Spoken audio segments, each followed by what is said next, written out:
Vendredi le 26 septembre 2025, c'est la sortie de FIFA. La plupart des garçons ne vont plus avoir de vie.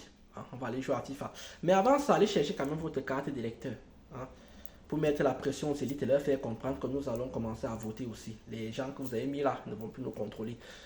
La sagesse du jour, là, voici donc, elle est spirituelle et elle dit simplement que la seule religion qui existe et la seule religion qui vaille la peine, c'est la religion de la responsabilité. La seule religion qui vaille, c'est la religion de la responsabilité. Vous allez même remarquer que si vous prenez toutes les religions à travers le monde, toutes ces religions sont basées sur le principe de la responsabilité, c'est-à-dire que tu vas poser des actes et tu auras à répondre des actes que tu auras posés, car les actes que tu as posés ont des effets positifs, des effets négatifs. C'est donc pour cela que j'amène toujours les gens à poser des actes qui sont à la fois des actes honorables et des actes de bienveillance. Parce que ce sont des actes en fait qui émanent de choses pures et de choses pures sur le plan positif, parce que ça peut être aussi pur sur le plan négatif. N'oubliez que s'il y a le plus, il y a le moins. Vous êtes responsable de ce que vous faites. Vous êtes responsable de vos actes. On est dans une société actuellement de gros bébés où les gens posent des actes et se mettent à croire en fait que ces personnes ne sont pas responsables de ces actes-là, que c'est toujours la faute des autres. Non. Quand tu es conscient de la responsabilité que tu as par rapport à ce que tu vas faire, tu ne fais plus n'importe quoi.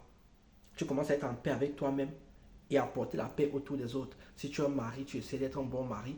Si tu es un père, tu essaies d'être un bon père. Si tu es une épouse, tu essaies d'être une bonne épouse. Si tu es une mère, tu essaies d'être une bonne mère. Tu essaies d'être un bon collègue de boulot. Tu essaies d'être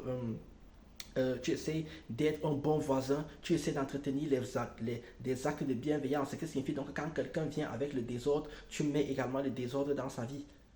C'est-à-dire en fait que il faut être responsable de ce qu'on fait.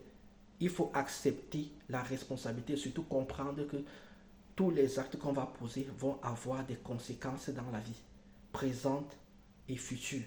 Et parfois même les actes passés vont encore venir nous rejoindre dans le présent et dans le futur. Donc toujours être dans cette situation de vous dire, je suis responsable de ce que je fais. J'essaie de contrôler au maximum mon existence et ma vie. Que vous dire de plus? Juste vous likez, vous commentez, vous partagez, vous abonnez. C'est comment? J'ai 3 abonnés. Sur ce, moi, je vous dis tchuss.